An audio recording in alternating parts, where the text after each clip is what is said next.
Assalamualaikum warahmatullahi wabarakatuh. Bertemu lagi dengan Ibu Meza Andriani dalam pelajaran seni budaya. Apa kabar Anda semua? Ibu doakan kalian tetap sehat dan semangat walaupun mengikuti pelajaran di rumah saja. Dan jangan lupa ya mengikuti protokol kesehatan, yaitu pakai masker, cuci tangan, dan selalu jaga jarak, sehingga pertemuan kita akan semakin cepat, tidak lagi virtual atau daring, tapi sudah luring. Oke, baiklah, kita langsung ke materi pembelajaran seni budaya hari ini. Hari ini kita akan mempelajari KD 3.4 dan 4.4, yaitu kompetensi dasar. Apa saja kompetensi dasar yang akan kita pelajari hari ini? Yang pertama, menganalisis jenis, fungsi, dan unsur seni budaya Nusantara.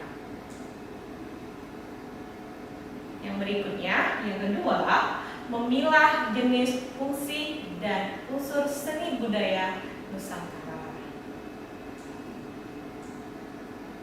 Indikator pencapaian kompetensi atau IPK. Yang pertama, membuat diagram jenis, fungsi, dan unsur seni tari. Yang kedua, membandingkan jenis, fungsi, dan unsur seni tari. Yang ketiga, mengelompokkan nama-nama tari Nusantara sesuai dengan jenis-jenis seni tari. Dan yang terakhir, nomor 4, menghubungkan jenis seni tari dengan fungsi seni tari. Baik, tujuan pembelajaran di mana ada 4. Yang pertama, dengan mengkaji berbagai sumber belajar menggunakan media digital, peserta didik dapat membuat diagram jenis, fungsi, dan unsur seni tari dengan cermat dan teliti. Yang kedua, melalui kegiatan diskusi kelompok, peserta didik dapat membandingkan jenis, fungsi, dan unsur seni tari dengan. 3. Melalui kegiatan diskusi kelompok, melalui sumber belajar media internet, peserta didik dapat mengelompokkan nama-nama tari Nusantara sesuai dengan jenis-jenis seni tari dengan cermat dan teliti. Dan yang keempat, melalui kegiatan presentasi kelompok menggunakan media Android di depan kelas atau nanti kita virtual, peserta didik dapat menghubungkan jenis seni tari dengan fungsi seni tari dengan benar. Baik, kita akan memasuki ke materi pembelajaran. Materi pembelajaran kita ada jenis-jenis seni tari berdasarkan penarian. Jenis seni tari berdasarkan genre atau alirannya. Fungsi seni tari dan unsur seni tari. Jenis-jenis seni tari berdasarkan jumlah penarinya terbagi menjadi 3. Yang pertama, tari tunggal. Apa itu tari tunggal? Ada yang tahu? Ya, tari tunggal adalah jenis tari yang dimainkan oleh satu penari, bisa laki-laki maupun perempuan saja. Contoh tari tunggal diantaranya tari Gatot Kaca yang berasal dari Jawa Tengah. Jenis tari berikutnya yang kedua, yaitu tari berpasangan atau tari duet. Tari berpasangan adalah jenis tari yang dimainkan oleh dua penari, bisa perempuan dengan perempuan, bisa laki-laki dengan laki-laki, maupun campuran antara laki-laki dan perempuan. Biasanya contohnya tari topeng yang berasal dari Jawa Barat. Dan yang ketiga, yaitu tari kelompok atau grup. Tari kelompok adalah jenis tari yang dimainkan oleh lebih dari 2 orang.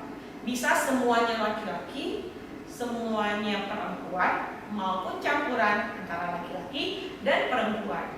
Contoh tarian kelompok yaitu tari saman dari Aceh. Berikutnya, materi berikutnya, jenis-jenis tari berdasarkan genre atau alirannya terbagi menjadi tari tradisional. Yang kedua, tari kontemporer. Nah, tari tradisional adalah tari yang tumbuh dan berkembang di suatu daerah tertentu.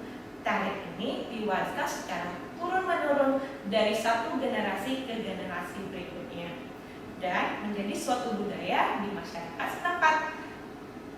Tarian kedua yaitu tari kontemporer. Apa itu tari kontemporer? Nah, sudah tahu, kontemporer itu adalah masa kini.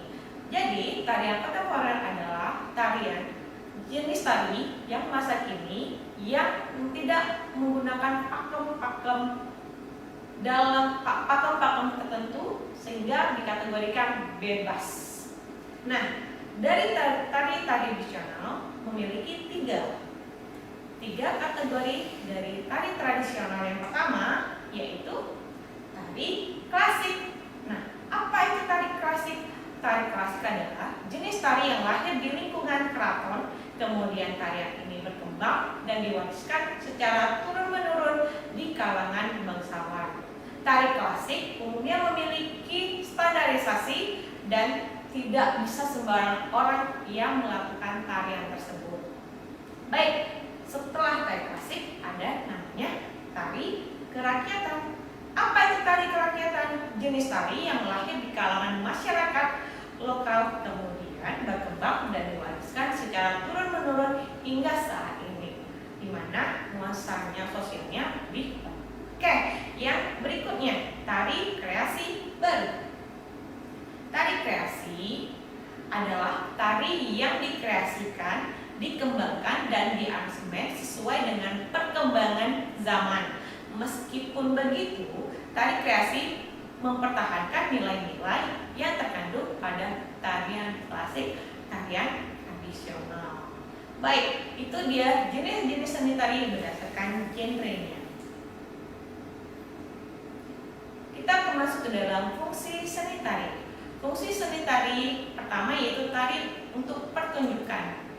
Tari yang dipentaskan biasanya memiliki ide konsep yang matang, sisi koreografi yang artistik serta tema dan terorganisir dapat ditampilkan dengan indah. Berikutnya, tari untuk hiburan. Tari yang tidak terlalu menuntut konsep yang sempurna dan gerakannya bebas menyesuaikan nilai adat maupun tradisi yang ingin diangkatnya. Fungsi berikutnya yaitu tari sebagai upacara. Tari upacara, tari yang dilakukan secara turun-menurun dari generasi satu ke generasi yang berikutnya. Berikutnya, tari kesenian. Tari yang bertujuan untuk memperkenalkan dan melestarikan tarian-tarian yang ada di Indonesia. Fungsi yang kelima yaitu tari pergaulan. Tarian juga digunakan untuk berinteraksi dengan sesama. Ciri-ciri tari ini memiliki gerakan yang indah, lincah dan komunikatif. Baik, berikutnya unsur-unsur seni tari. Unsur seni tari ada 5. Yang pertama, wiraga, wirasa, wirama. Yang kedua, tata rias dan kostum. Ketiga, pola lantai. Keempat, tata panggung. Dan yang kelima, properti. Oke, demikian